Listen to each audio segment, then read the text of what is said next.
সুস্বাগতম বন্ধুরা, আপনারা দেখছেন ইভানিউজ 24। আমি আজকে ফাইনালি পৌঁছে গিয়েছি রুইডাঙ্গা গ্রাম পঞ্চায়েত প্রধান মহাশয়ের কাছে। আমাদের কিছু এক্সক্লুসিভ কোশ্চেন রয়েছে, একদম সাধারণ মানুষের কোশ্চেন।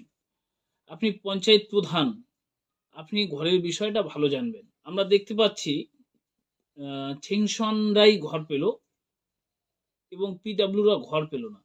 প্রত্যেক বাড়িতেই, অর্থাৎ পিডাব্লিউ যারা রয়েছে তাদেরও সেংশন হয়েছে, সার্ভে হয়েছে, এবং যারা সেংশনে রয়েছে তাদেরও সার্ভে রয়েছে, কিন্তু পিডাব্লিউ সংখ্যাটা অনেক বেশি। এতে তার দুশ্চিন্ত রয়েছে তারা ঘর কি পাবে, কিংবা অনেকেই রয়েছেন যে তারা পাওয়ার অধিকার রয়েছে, তারা ঘর পেল না। দেখেন, আমার প্রথমত কথা হলো রুইডা গ্রাম পঞ্চায়েত প্রধান সর্বভারতীয় বিজেপি দলের প্রধান, কিন্তু লোকসভা নির্বাচনে যখন আমাদের প্রার্থী নিশীথ প্রামাণিক হেরে গেলেন, এই অবস্থায় কিছুদিন পরে আমার সংখ্যাগুরু হারিয়ে যায়, সংখ্যা আমার হারিয়ে যাচ্ছে। এই মতো অবস্থায় সংখ্যালঘু হারিয়ে যাওয়ার পর আমি এখন সিদ্ধান্ত নিলাম যে বিজেপিতে আমার সংখ্যা হারিয়ে গেছে, তৃণমূলের এখন প্রধান নেই, এখন এই সাধারণ মানুষকে কীভাবে পরিষেবা দেব। এই মতো অবস্থা আমি নিজেই বর্তমানে বাড়ির থেকে অফিস চালাচ্ছি, জনসাধারণের কাজ করতেছি। তারপরে কিছুদিন পরে আমি ভাবলাম যে না, শুধু বাড়ি থেকে যখন পরিষেবা দিতে হচ্ছে, তো অফিসে কোথাও না কোনো একটা রুমে বসে জনসাধারণকে অন্তত পরিষেবা দিই। এই মতো অবস্থা আমি কিন্তু ব্যক্তিগতভাবে যাতে জনগণের সুবিধার্থে আমি কিন্তু পরিষেবা দিতেছি।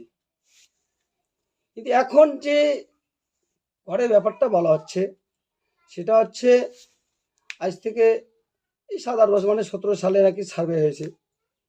সেই সার্ভেতে যাদের নামে লিস্টে নাম হয়েছে, এবার এই যা এখানে ডিএমের নির্দেশে হোক, মুখ্যমন্ত্রীর নির্দেশে হোক, এবার নির্দেশ আসছে যে প্রতিবারে সার্ভে করার জন্য সেটা বিভিন্ন সরকারি আধিকারিকের দ্বারা সার্ভে হবে।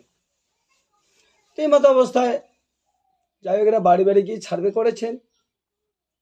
সার্ভে করার পর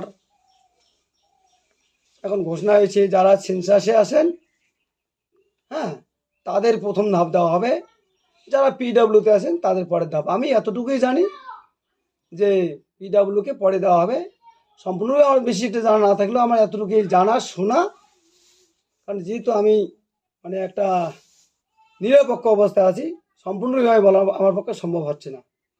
তো পিডাব্লিউরা যদি ঘর পায়, আপনি বললেন পাবে ওরা, কিন্তু কবে পাবে, কিভাবে পাবে ওরা, এটা তো মানুষ জানতে চাচ্ছে। কিন্তু এটা আমারও সেটা সঠিক জানা নাই, যেহেতু শাসক দল এখন সমস্ত সমীক্ষা করে বা করে আমাদের যখন লিস্ট পাঠিয়ে দেয়, আমি তো সই করে দিয়ে দিই। এদের বলা বক্তব্য এদের মুখেই শুনি যে প্রথমত সেনশনটা হয়ে গেলে পরে তারপরে দ্বিতীয় ধাপ পিডাব্লিউ পাবে। এই মতো অবস্থা আমাদের যেমন রুইডাঙ্গা জিপিতে টোটাল সেনশন সহ সম্পূর্ণ পিডাব্লিউ সহ 2494 জনের নাম আমি লিস্টে দেখেছি। এর মধ্যে সেনশন লিস্টে নাম আছে 886 জন।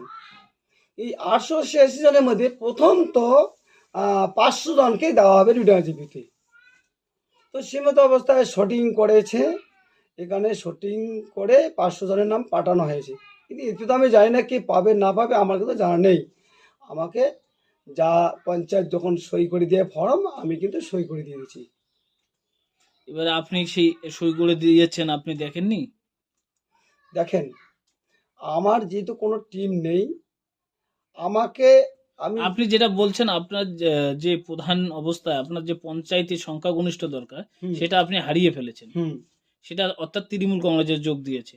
হ্যাঁ, আপনি শুধু দেননি। আমি শুধু দেইনি। তো এই মতো অবস্থায় ওরা যেভাবে ফর্ম নিয়ে আসে, আমাকে ফর্মে সই করতে হয়। কিন্তু এখন জনসাধারণের কাছে বেশিরভাগ শুনেছি, আমি তো শুটিংয়েও যাইনি। শুটিং করার সময় আমি কিন্তু, যেহেতু আমার টিম নাই, আমি যেহেতু তৃণমূলও করি না, আমি বিজেপিও করি না, তা আমি কাকে নিয়ে টিম করব বা কাকে নিয়ে আমি শুটিং করবো? তার মানে আপনি এখন যেটা বলছেন বিজেপি, আপনি বিজেপিতে নেই, বিজেপি করেন না। আমি বিজেপিও করি না, আমি টিএমসিও করি না। এখন আপনি নিরপেক্ষ আমি অবস্থায় নিরপেক্ষ। আমি রয়েছেন। প্রথম দিন 11 তারিখে ইয়েতে দিয়েছিলাম, আমি জনসাধারণের দলে। এই মতো অবস্থায় আমি জনসাধারণের দলে আছি। আমি এটাও ঘোষণা করেছি, জনসাধারণ যেদিন বলবে যে তোমাকে প্রধান থাকার অধিকার নেই, আমি থাকবো না। এবার ঘর নিয়ে আপনাকে লাস্ট প্রশ্ন। 2026-এর আগে আমরা বিশেষ সূত্রে জানতে পারছি 2026-এর আগে পিডাব্লিউরা পাচ্ছে, তাতে কি আপনার মনে হয়? এতে আমি কি করে বুঝবো?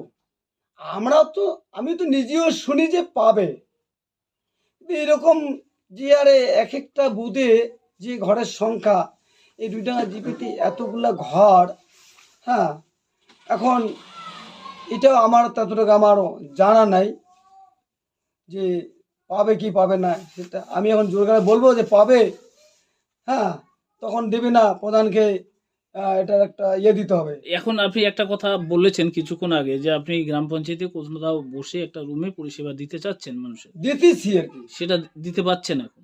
হ্যাঁ, দিতে পারছি। সেখানে যে কোনো একটা রুমে প্রধানের রুম তালা এখনো লাগাই আছে। এছাড়াও আমি ওই যেমন কালেক্টর যে কানেকশন করে সেই কালেক্টর রুমে বসে আমি পরিষেবা দিচ্ছি। বন্ধুরা, আপনারা এখানে প্রধান মহাশয়ের নিজস্ব বক্তব্য শুনতে পারলেন। তার বক্তব্যের জন্য আমাদের চ্যানেলের কর্তৃপক্ষ কোনোভাবে দায়ী নয়। আপনারা যারা দেখছেন ভিডিওটি প্রচুর পরিমাণে শেয়ার করবেন।